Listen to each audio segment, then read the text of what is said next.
Welcome to this presentation of a new concept in sectional warping for hand loom weaving.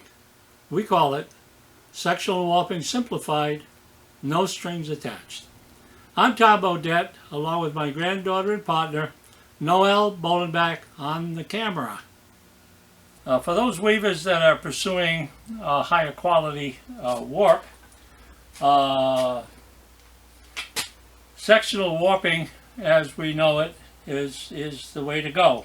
However, they soon after doing their research, they find that there's a major downside to sectional warping, and that's what we call leaders, section leaders or stringers. And as many of you know, in sectional warping, there are no aprons for the end of the warp to lead the warp yarn up to the back of the heddles. So to supplement that, the sectional warping procedure developed what they call leaders or stringers to tie onto each section as it was wound out to the warp beam, so that it would allow a method of warping the warp ends themselves right up to the back of the heddles. The big downside was that, first of all, they were an aggravation to measure, prepare, tie on, and then regroup after the warp was out, and it turned off a lot of the weavers that were interested in sectional warping, to the point where they just didn't want to pursue the process any further, and gave up on all of the good features that sectional warping offered. What I've done is I've developed a method, a simplified method, what I call Sectional Warping Simplified. And what I've done is develop a means of eliminating the need for sectional cords or stringers completely. And the way I've done that is to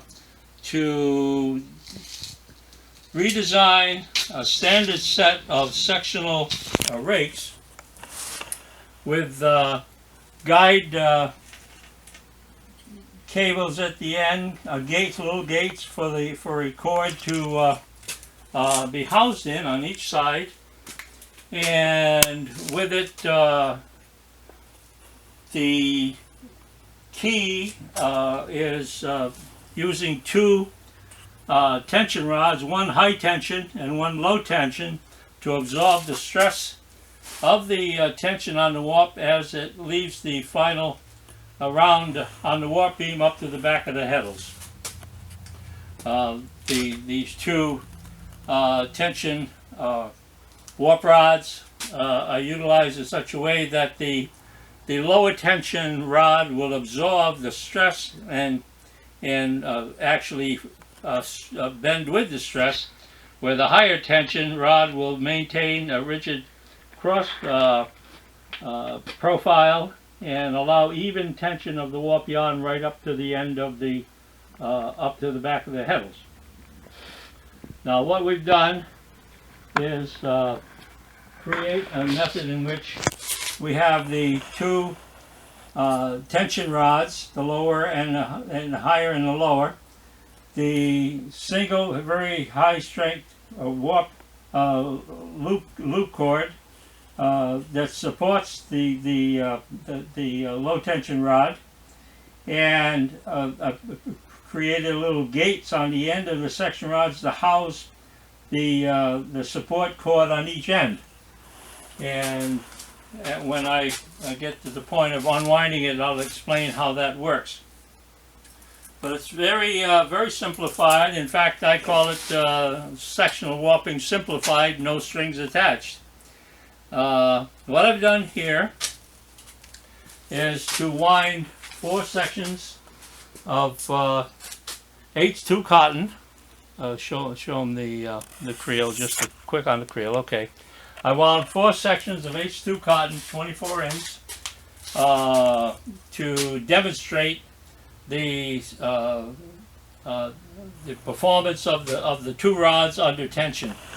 And when it's housed, as it is now, is in a position where it's on two hooks.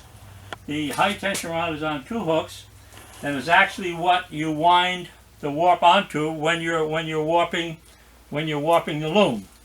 You warp the loom in the conventional manner with a tension box and the tension box and counter, as I've done with the spool rack. And then when you're done, this whole unit stays in place. The high tension is just sitting on two hooks, one on each side, and that supports it. You tie it on, and then wind your warp as you normally would. And when you're ready to tie the warp onto the loom, you go through in your conventional method of each section, feeding each section through the heddles and tying it onto the cloth roll. And then when you're done, when the warp is running out and you've come up to the end, what happens is this. The warp will feed itself up, and as you can see, it'll come up to the position it's in right now, just like that. It's on these hooks, and as it's actually fed into the loom as you're weaving, and it is fed into the loom, you'll see the rod lift right off the hooks and come up with the warp ends, and it'll feed right up to the back of the loom itself. Now I'm going to feed it easily over the top so that it doesn't drop down, and I'm going to drop the brake down, and I'm going to show you how the stress is absorbed in the stress of the warp under tension is absorbed in the lower tension rod.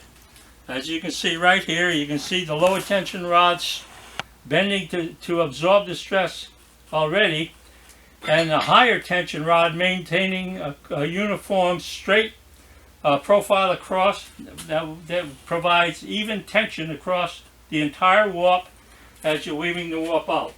Now I'm going to put this under a higher tension than any weaver would want to weave on a hand loom, just to show you the stability of the double warp rod system. As you can see right now, I've got enough tension on here. You could actually play a tune on these cords, and that would be higher than any tension that you would want to weave on a hand loom. And if you'll sight down the side, on the side. If you'll sight down the side, you'll see that the high tension rod is maintained at almost a perfect profile, where the low tension rod is actually absorbing the stress and flexed to absorb that. The cords, the loose cords, actually adjust themselves along the full profile of both rods, so that as the forces are increased in the center, the stress cord adjusts itself, allowing the low tension rod to absorb all of the force, and the high tension rod to maintain itself in a rigid cross profile. That's the feature of the no strings attached. It's being supported by two. Let me get over here. As you can see, it's being supported by two loop cords, one at each end, that is strong enough to withstand any tension you would want to put on the loom, and they're fed out of that end gate on each side that I've adapted the rakes for. When the warp gets to the end of the feed out, and the yarn is at the end of the heddles, at the back of the heddles, you cut it and then just rewind the warp back into the position that it was in, set the high tension rod on the hooks themselves, and you're ready to go again, all over again. There's no more preparation to be done. That in itself is the, in a nutshell, is the unit. And any questions concerning it, you can call me at my website, trbaudette.com. And I will have this demonstration up at the Smith College this summer for news. So anybody interested in questioning prior to that, just send me a note, send me an email, or give me a call, and we'll go into greater detail of it. Thanks for listening. I'm Tom Baudette, and have a good day.